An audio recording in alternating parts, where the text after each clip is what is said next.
Bienvenidos todos aquí y allá, donde estén, cualquier día que nos encuentren. Hoy vamos a estudiar las cartas a Timoteo.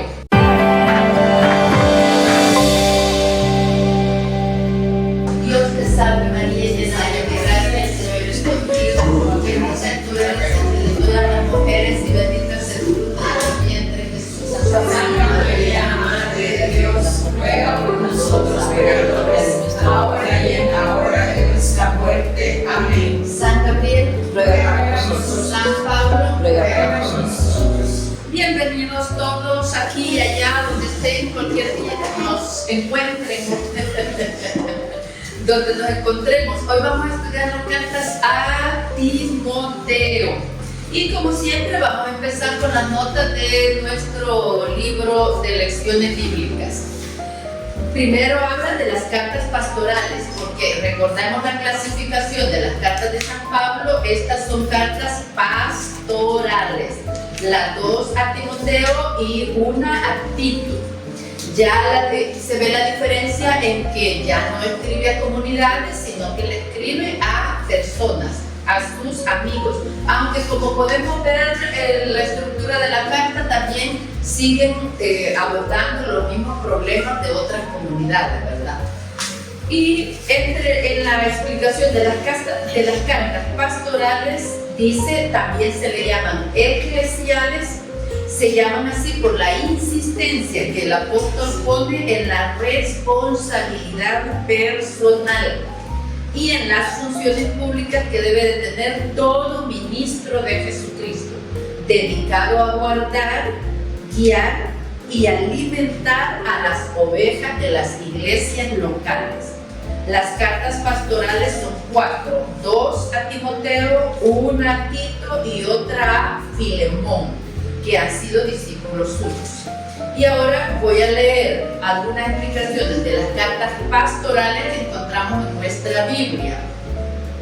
Las cartas a Timoteo y a Tito conforman un conjunto muy particular entre las cartas atribuidas a San Pablo.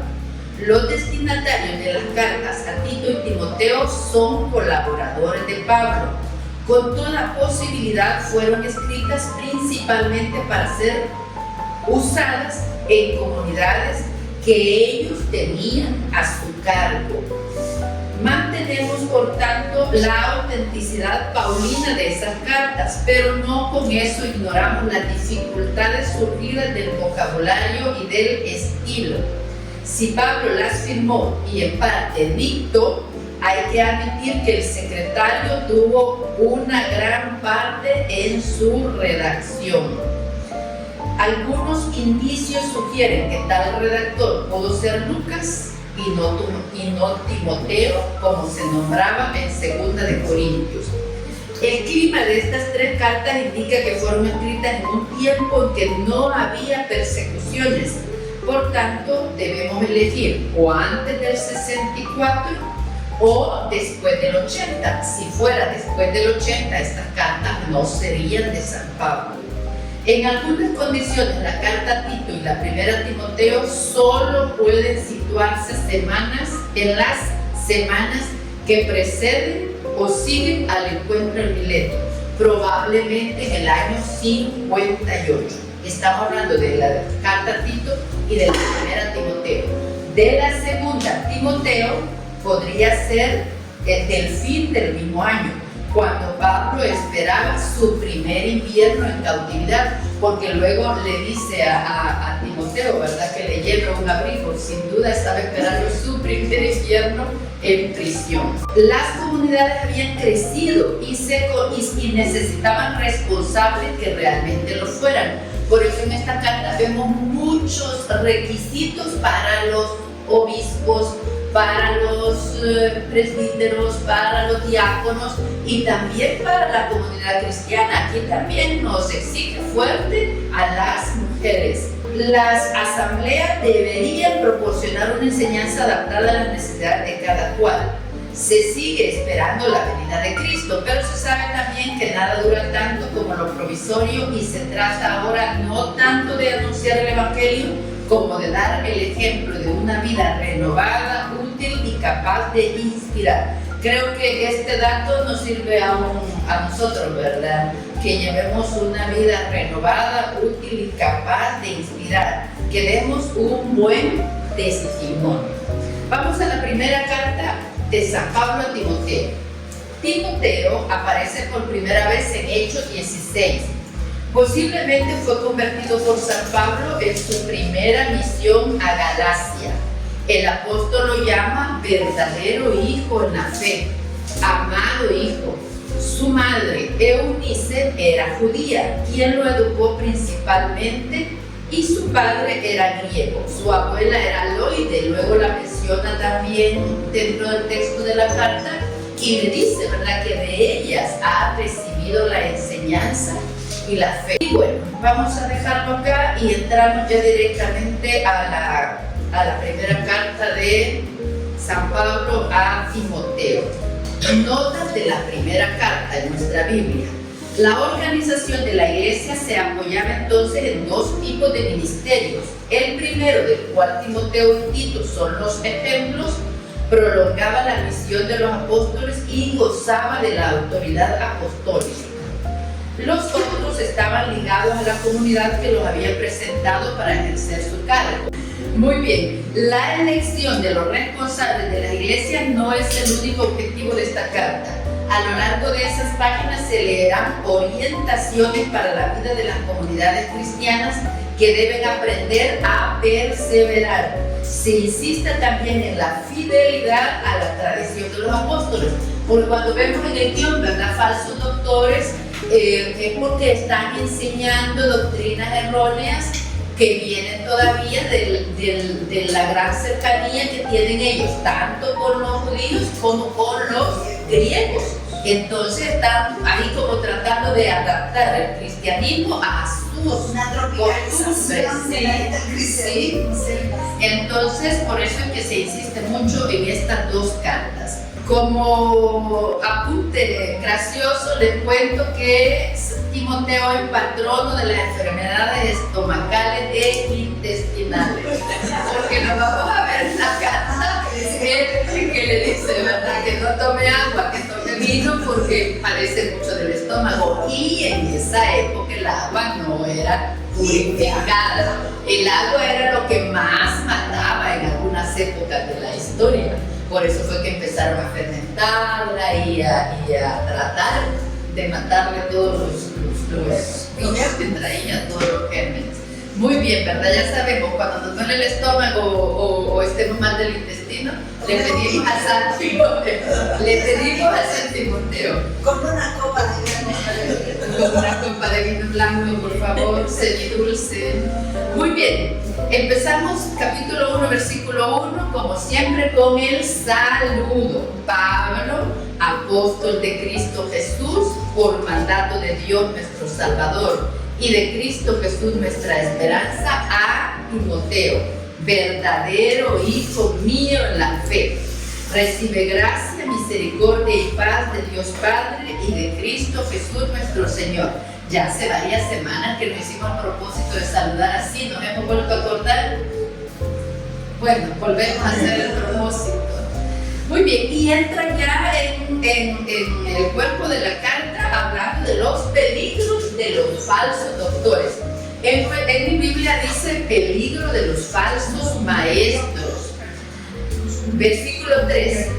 Al partir para Macedonia te rogué que te detuvieras en Éfeso.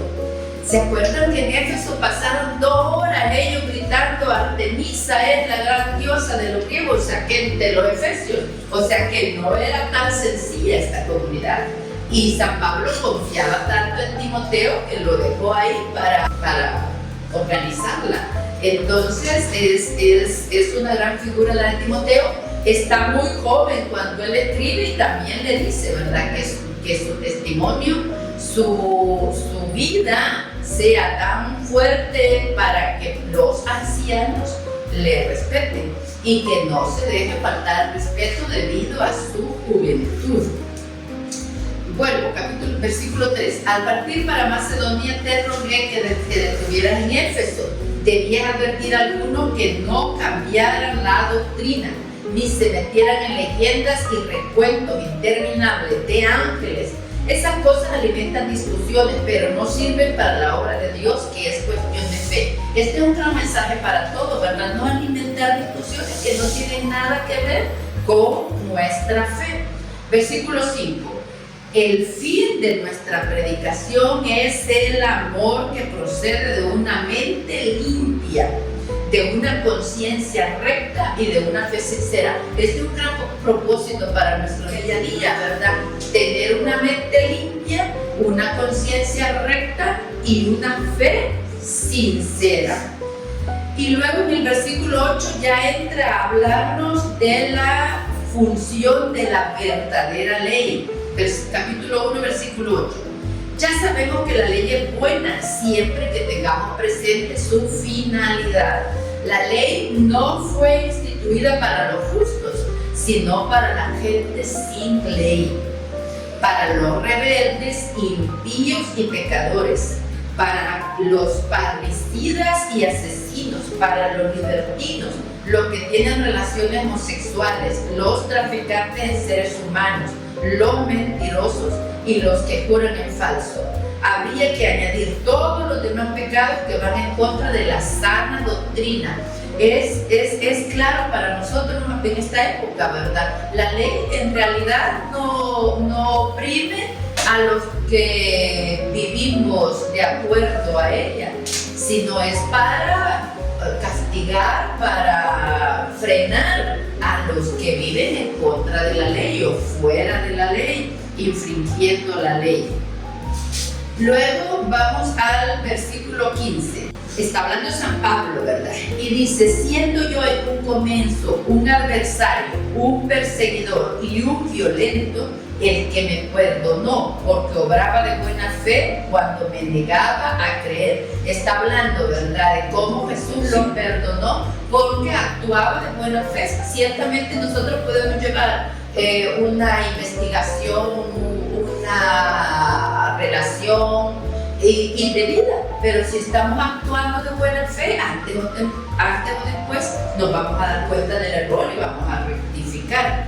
Versículo 14. Y la gracia de nuestro Señor me invadió junto con la fe y el amor que está en Cristo Jesús. Dice el versículo 15, esto es muy cierto y todos lo pueden creer, que Cristo Jesús vino al mundo para salvar a los pecadores, de los cuales soy yo el primero. Esto es lo primero que debemos de tener claro, ¿verdad? Que Jesús vino para salvarnos. Dicen las explicaciones, el centro del párrafo es sin duda el versículo 15. Cristo Jesús vino al mundo para salvar a los pecadores. Los nuevos maestros se quedan en sus teorías en vez de mirar de frente la realidad del pecado.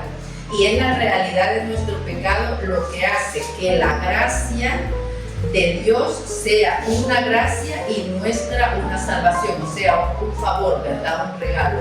Que aún siendo pecadores, Él nos llama y nos perdona. Y luego nos instruye también, ¿verdad?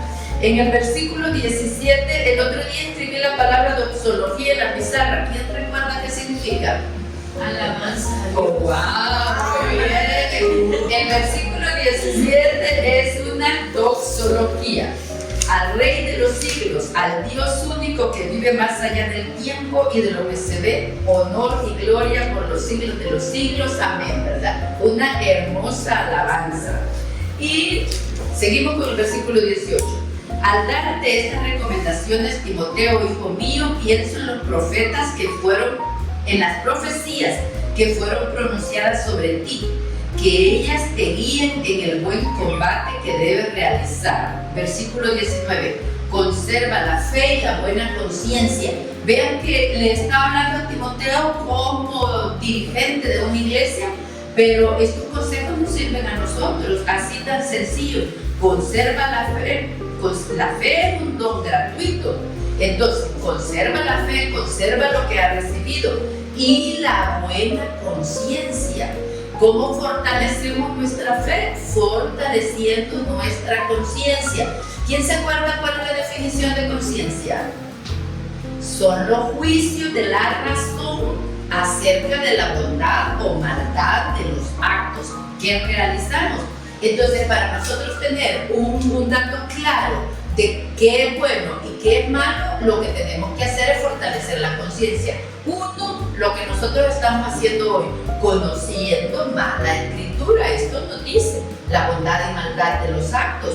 Luego, el estudio de la ley moral, conociendo la ley de Dios, las leyes naturales, las leyes eclesiásticas, las leyes civiles, las leyes de los hombres. Eso nos hace conocer la ley y que nuestra conciencia sea capaz de decir, esto es bueno porque está pegado a la ley, esto es malo porque está en contra de la ley. Y luego tener un hábito de escuchar a Dios, de conversar nuestras cosas con el Espíritu Santo y acostumbrarnos a escucharlo. Luego, pedir ayuda y consejo cuando lo necesitamos, ser muy sinceros con nosotros mismos y con Dios y pedir la gracia. Eso forma nuestra conciencia. Por eso es mayor responsabilidad. Entre más sabemos y entre mayor conciencia tenemos del bien y el mal. Porque el que no sabe no peca, porque no sabe que está actuando mal, pero ya nosotros que conocemos más de Dios, así se nos va a exigir más, porque al que más se le dio, más se le pide, ¿verdad? Tenemos que tratar de ser más íntegros, sí, como dice el Señor. Y como también el pecado mortal requiere, aparte de materia grave, plena advertencia y plena decisión de hacerlo, reconociendo que no debemos hacerlo. Entonces, lo que dice Evelyn, se nos va a exigir más porque nosotros lo hacemos con advertencia y sabiendo que está mal de su maldad. Muy bien. Entonces, vamos al capítulo 2, que ya habla de las reuniones de la oración litúrgica. Versículo 1. Ante todo, recomiendo que se hagan peticiones, oraciones, súplicas y acciones de gracias por todos, sin distinción de personas. Esto también va para nosotros, ¿verdad? Tenemos en todo el mundo ahora hay dictadores que verdaderamente nos chocan de frente. También pedir por ellos, porque dice, ante todo recomiendo que se hagan peticiones, oraciones, súplicas y acciones de gracia por todos, sin distinción de personas. Si pasa por su mente, en oración pídale a Dios por esa persona. Y aclara, por los reyes, todos los gobernantes, por si teníamos alguna duda, él lo especifica.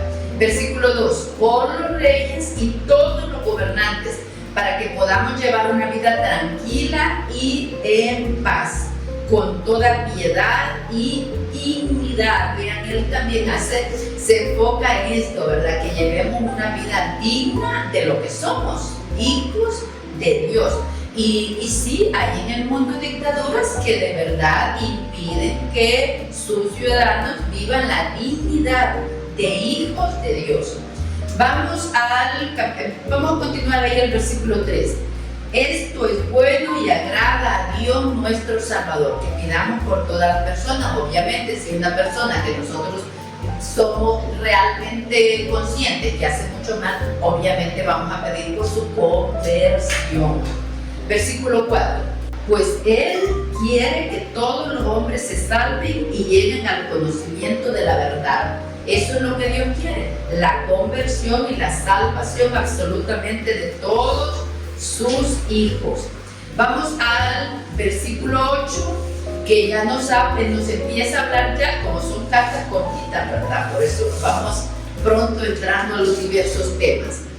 Vamos entonces ya al cuarto tema, comportamiento adecuado, no solo dentro de la comunidad, sino también en su día a día. Capítulo 2, versículo 8. Quiero pues que en todo lugar donde los hombres estén orando, levanten al cielo manos limpias de todo enojo y discusión. Como no somos de madera, ¿verdad? Alguna vez nos ha tocado llegar a la misa muy empolemizadas o enojarnos estando en la misa, y entonces hay que sosegarnos, ofrecerle a Dios el susto o el disgusto y levantad la mano al Señor con manos limpias de todo enojo y discusiones. Versículo 9, ahora va con nosotras, siéntense bien. Asimismo, que las mujeres sepan revestirse de gracia y buen juicio. Excelente consejo, ¿verdad? En vez de adornarse con peinados rebuscados, oro, joyas o vestidos caros. Baratos sí, caros. Caros no, baratos sí. Bueno, entonces, esto no tenemos por qué sentirnos mal por esto, ¿verdad? Porque claro que es mejor revestirnos de la gracia que de joyas y cada una tiene sus gustos y que le gusta ponerse para adornarse. Y es bonito y nos gusta y qué bueno que le dé tiempo y que tenga estos valores estéticos, ¿verdad? Excelente. Además de eso, adornarnos con la gracia y el buen juicio, no ser alocadas, ya no tenemos edad para ser alocadas. Muy bien, continúo, versículo 10, que se adornen más bien con buenas obras, como corresponde a mujeres que se tienen por piadosas. Qué bueno, ¿verdad? Adornarnos de buenas obras, de buen juicio y de vestirnos de la gracia de Dios. A este es más fuerte, versículo 11, que la mujer sea sumisa y aprenda en paz. No permito que la mujer enseñe o mande a los hombres, que se quede tranquila. Y lo voy a leer las explicaciones. Estamos en el versículo 11. Dice la explicación: que la mujer sepa callar. Aquí se trata de reuniones de formación. No es el caso de la mujer que profetiza y que anima la oración en la asamblea. Acuérdense que en Romanos él nos había mencionado a Febe, a Junías, a Priscila, que eran diaconisas, no como existe hoy el ministerio del diaconado, sino que servían, ayudaban con los bautismos, ayudaban en la formación de los nuevos que se iban a bautizar, y no es esto lo que él está reprochando. Lo que está reprochando es él, lo mismo que reprochamos todos los maestros, que haya desorden en clase, que no se pueda seguir el guión de la clase, que haya discusiones, que haya gente que llama la atención y habla solo por decir, para que todos vean que ahí está. Y yo creo que este tipo de personas, quizás sí hay que reconocer que abunda más entre las mujeres que entre los hombres, pero también los hay, que quieren llamar la atención y que todos vean que ahí está y que piensa y habla. Entonces, aclara la explicación, ¿verdad? Que está hablando de esto, de que debe de ser una realidad en esa comunidad, que hay mujeres que desordenan el orden de las reuniones. Acuérdense que estamos hablando del comportamiento adecuado en la oración litúrgica. Y sí, claro, llegamos como a estamos hablando en aquella época como que ahora fuéramos a la misa, ¿verdad? Y claro que decía el padre Pío Alfredo Álvarez que los hombres mejor vestidos se veían en las bodas y las mujeres peor vestidas en las bodas. Porque claro, usamos más escotes y racaduras en los vestidos muy ceñidos. Entonces, es cierto que distrae demasiado si el desfile de moda ya se generaliza. Muy bien, entonces no nos enojemos con San Pablo, ya sabemos que de esto está hablando. Vamos al versículo 13. Miren que Adán fue formado primero y después Eva, y no fue Adán el que se dejó seducir, la mujer se dejó seducir y luego desobedeció, y se salvará por la maternidad. También, ¿verdad? Qué bonito. Todo el mundo sabe, ¿verdad? Las múltiples dificultades, incomodidades y esfuerzos que requiere la maternidad. Saber también que por la maternidad es otra forma de salvarse para la mujer. Vamos entonces, aquí ya nos habla del papel de cada miembro de la comunidad y empieza en el capítulo 3 por los obispos y los diáconos. Capítulo 3, versículo 1. Si alguien aspira al cargo de obispo, no hay duda que ambiciona algo muy eminente. Es necesario que el obispo sea irreprochable, casado una sola vez. Recordemos que en aquella época ya entraban adultos a la comunidad cristiana. Entonces el obispo era pues, el que mejor iba aprendiendo y el que mejor sabía enseñar y claro, probablemente ya iba a estar casado. Pero dice él, una sola vez, que sea casto, dueño de sí, de buenos modales, que acoja fácilmente en su casa y con capacidad para enseñar. Tanto los obispos como los presbíteros, vean, necesita el Señor que tengan capacidad de enseñar para transmitir la sana doctrina. Versículo 3. No debe ser bebedor ni peleador. Debe de ser indulgente, amigo de la paz y desprendido del dinero. Nosotros conocemos a nuestros pastores, ¿verdad? Y sabemos cuando son apegados al dinero. Y no, por supuesto, ¿verdad? No es que lo veamos bien. Debe de ser desprendido del dinero, que sepa gobernar su propia casa y mantener a sus hijos obedientes y bien criados. Esto para los obispos. Luego el versículo 8 dice, los diáconos también han de ser respetables y de una sola palabra, moderados en el uso del vino, que no busquen dinero mal ganado. En las cartas, cuando nos ha hablado, ¿verdad?, del apego al dinero, está hablando él de un apego desordenado al dinero. Qué bueno que sepamos administrar muy bien nuestro dinero y cuidarlo. Eso es bueno. Lo malo es que seamos tan apegados que ya ni para comer lo queremos gastar. Eso sí ya es un desorden. Y luego, versículo 9, que guarden el misterio de la fe en una conciencia limpia. Primero sean sometidos a prueba y después, si no hubiera nada que reprocharles, sean aceptados como diáconos.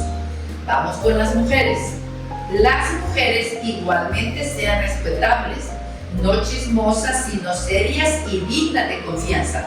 Este versículo ha quedado exactamente dentro de los diáconos, porque en esa época había diaconisas. Vamos, sigue el versículo 12. Los diáconos sean casados una sola vez y gobiernen bien a sus hijos y a su propia casa.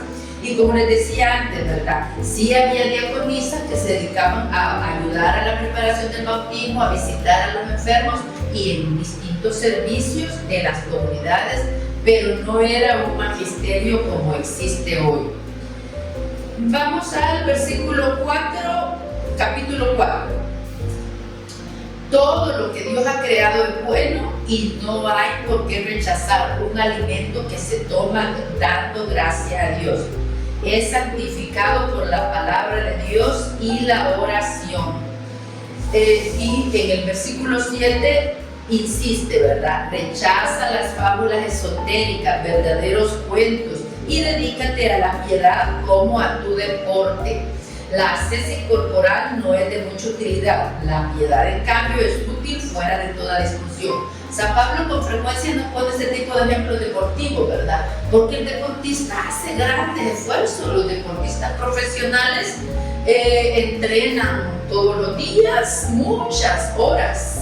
Entonces, qué bueno que eso no te va a hacer de ninguna utilidad, te van a enterrar con un cuerpo fabuloso, pero no te va a ayudar para la vida eterna. En cambio, practicar la piedad como un buen deportista sí te va a ayudar para la vida eterna. Empezamos con ya consejos a Timoteo. Versículo 11, capítulo 4. Recomienda todas esas cosas y enséñalas. No dejes que te critiquen por ser joven. Trata de ser el modelo de los creyentes por tu manera de actuar, tu conducta, tu caridad, tu fe y tu vida irreprochable. Esto vale también para nosotros. Trata de ser el modelo de los creyentes por tu manera de hablar, tu conducta, tu caridad, tu fe y tu vida irreprochable. No descuides el don espiritual que recibiste. Versículo 16. Cuida tu conducta y tu enseñanza. Persevera sin desanimarte, pues actuando así te salvarás a ti mismo y a los que te escuchan. Y continúa el capítulo 5, no reprendas con dureza al anciano, también para nosotros, ¿verdad? Y también a los niños, nunca reprender con dureza. Al contrario, aconséjalo como si fuera tu padre. Trata a los jóvenes como a hermanos, a las mujeres mayores como a madres, y a las jóvenes con gran pureza como a hermanas. Estos conceptos nos van bien también a nosotros, ¿verdad? Tratar con respeto como padre, como hermana, como madre, a las personas con las que nos relacionamos en el día a día. Muy bien, respecto a los presbíteros, capítulo 5, versículo 17. Los ancianos que son buenos líderes recibirán doble honor y remuneración, sobre todo los que llevan el peso de la predicación y de la enseñanza. A mí me gusta mucho recordar esto, que somos los miembros de la iglesia los que estamos obligados a sostener a los pastores, a los presbíteros, a los ministerios, ¿verdad? Y en nuestro caso, que es muy común ir a misa solo los domingos y es muy común dar 25 centavos de ofrenda, híjole, ¿verdad? Como que con $1 al mes que poco estamos contribuyendo para todos los gastos de nuestras fabulosas iglesias. Entonces también hay que ser un poco desprendido del dinero, especialmente a la hora de sostener la evangelización, porque es el dinero mejor invertido. La mejor caridad que podemos hacer es ayudar a la evangelización, porque estás salvando las almas de tus amigos o desconocidos.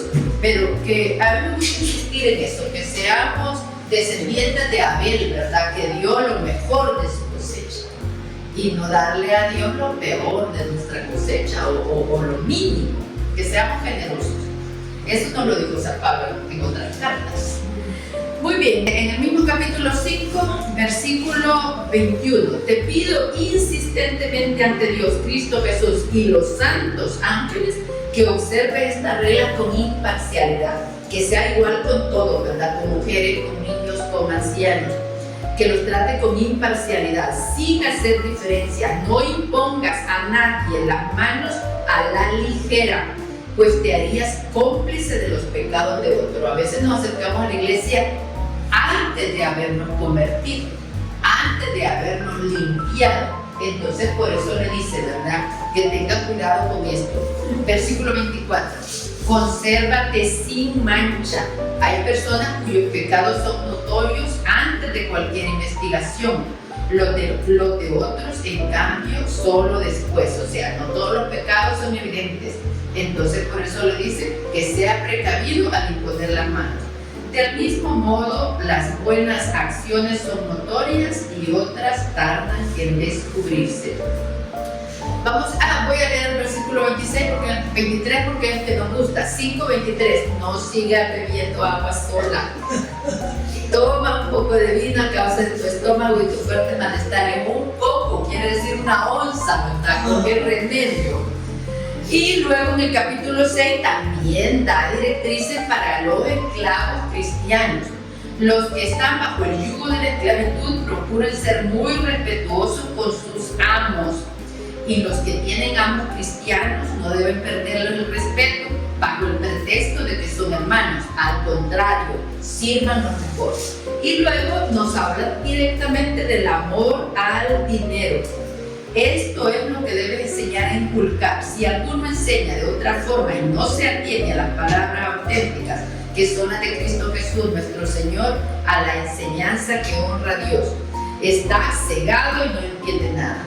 Ese padece la enfermedad de las discusiones y cuestiones inútiles, de donde proceden envidias, discordias, insultos y desconfianzas y altercados propios de los que tienen la mente pervertida. Están tan alejados de la verdad que para ellos la religión es un puro negocio. Entonces también, ¿verdad?, le está insistiendo a Timoteo que reconozca bien a las personas. Versículo 9, los que quieren ser ricos caen en tentaciones y trampas, un montón de ambiciones locas y dañinas los hunden en la ruina hasta perderlo. Debes saber que la raíz de todos los males es el apego al dinero. O sea, el amor desordenado al dinero. Y luego ya finaliza con exhortaciones. Versículo 11. Procura ser religioso y justo. También vale para nosotros. Vive con fe y amor, constancia y bondad. Pelea el buen combate de la fe. Conquista la vida eterna a la que has sido llamado y por la que insiste tu hermosa declaración de fe en presencia de numerosos testigos. Versículo 4. Guarda el mandato, presérvalo con todo lo que pueda mancharlo o adulterarlo hasta la venida gloriosa de Cristo Jesús. Bueno, vamos a dejar aquí la primera carta. La segunda carta es más cortita, no se asusten. Voy a leer las cortas explicaciones que tenemos estrictamente de la segunda carta. Está compuesta por 4 capítulos. El primero lo tenemos en la pizarra, ¿verdad? Como siempre, San Pablo empieza con el saludo. En el cuerpo de la doctrina desarrolla el sentido de los sufrimientos del apóstol cristiano, para Timoteo y para nosotros, ¿verdad? Lucha contra el peligro de los falsos doctores, prevención contra los peligros de los últimos tiempos y como siempre termina con recomendaciones y saludo final. En nuestra Biblia también hay notas de introducción a la segunda carta y nos dice, mientras la primera carta a Timoteo mostraba a un Pablo todavía libre en sus movimientos, esta la escribe desde una de sus prisiones. La carta sería del año 58 y por lo tanto posterior a la primera en pocos meses. San Pablo habla de su nueva condición de prisionero, que parecía que iba a prolongarse. Concentra entonces su atención en el lugar que tienen el fracaso y el sufrimiento en el plan de Dios. Vean qué carta tan interesante, ¿verdad? Conocer nosotros cuál es el plan de Dios en el fracaso y en el sufrimiento. Fracaso aparente de muchas vidas cristianas después de una conversión y de comienzos prometedores. Sufrimiento del apóstol encadenado por causa del Evangelio. Por momentos imagina lo peor y se muestra dispuesto a sacrificar su vida. Otros momentos vuelve a la certeza que también se leía en Filipenses 1:19. Ese cautiverio forma parte de su misión y le permitirá dar testimonio del Evangelio frente a las más altas autoridades del Imperio Romano. Siempre recordemos, ¿verdad? Dios tiene un propósito para todo lo que nos permite el día a día. Timoteo fue el primero de los asistentes de Pablo en el tiempo y al que más amaba. Con esta carta quiere transmitirle su fuerza y su convicción apostólica. Por eso le recuerda que la base tanto de la vida de fe como de la actividad apostólica radica en la meditación y el conocimiento de la palabra. Que es lo que nosotros hacemos, ¿verdad? Conocer la palabra y meditar en ella.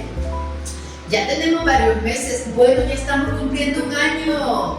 Empezamos en agosto con los libros sapienciales, cuando se fue la vacación de Gloria. Ya tenemos un año, ya disfrutan más las lecturas de la misa.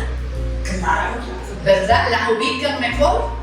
Ya nos ubicamos mejor, entonces vale la pena. Muy bien, vamos al saludo. Capítulo 1, versículo 1. Pablo, apóstol de Cristo Jesús, por decisión de Dios que nos prometió la vida en Cristo, a su querido hijo Timoteo.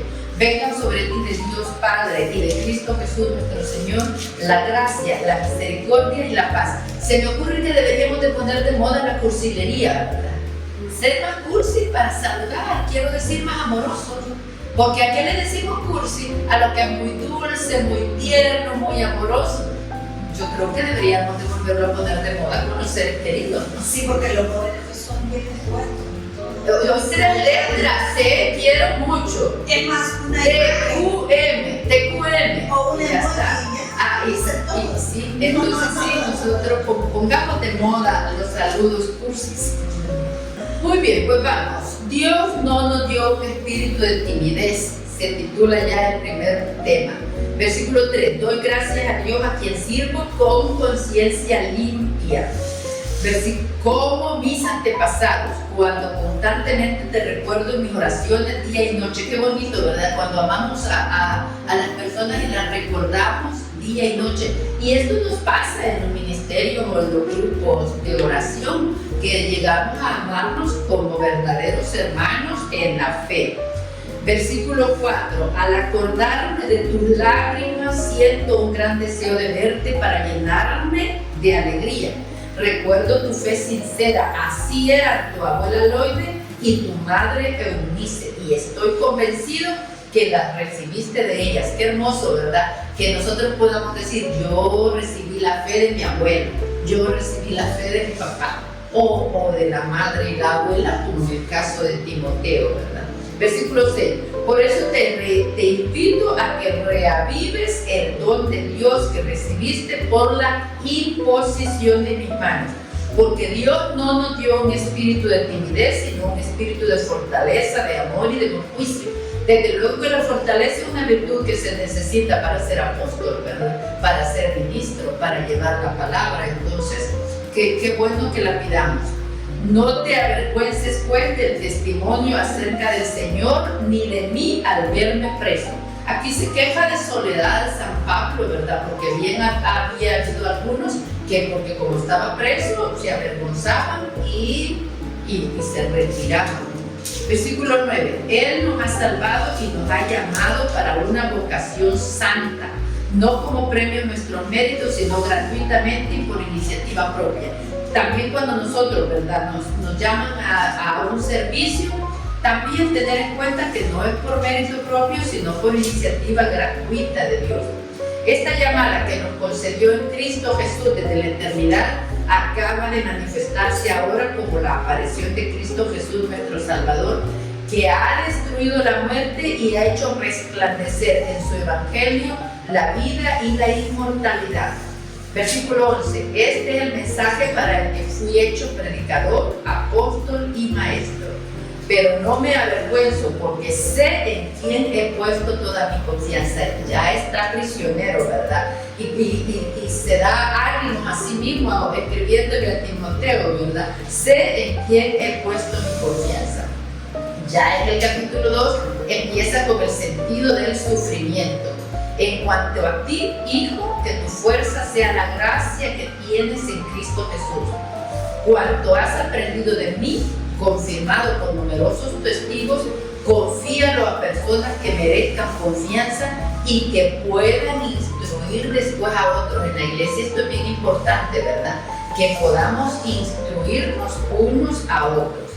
En el versículo 11 nos dice, es un himno a la perseverancia cristiana.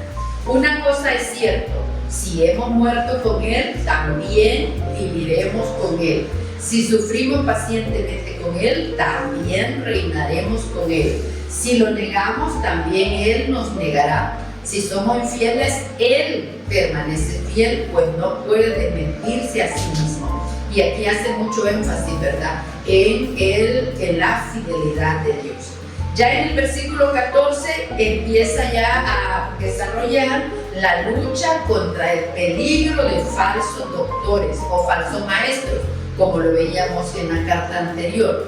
Recuerda a tu gente estas cosas y dile insistentemente en nombre de Dios que dejen las discusiones de palabras que no son de ningún provecho y desconciertan a quienes las escuchan. Sí, a veces en los grupos, ¿verdad?, salimos todos peleados, enfadados, resentidos, y entonces eso no edifica el que nosotras somos armonía. Nosotras no, lo que no vienen a la clase, lo que no vienen a la clase. Pero pasa esto, de que salimos todos molestos, entonces hay que evitar las discusiones que no son de ningún provecho y desconciertan a quienes las escuchan.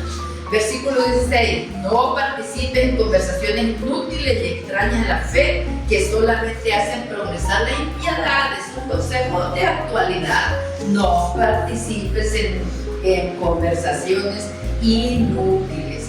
Vamos al versículo 22. No creas, no me es nada fácil escoger los párrafos para leer, porque realmente los quiero leer todos. Vamos al versículo 22. Evita los deseos desordenados propios de la juventud. Busca la rectitud, la fe, el amor y ten buenas relaciones con aquellos que invocan al Señor con corazón puro. 24.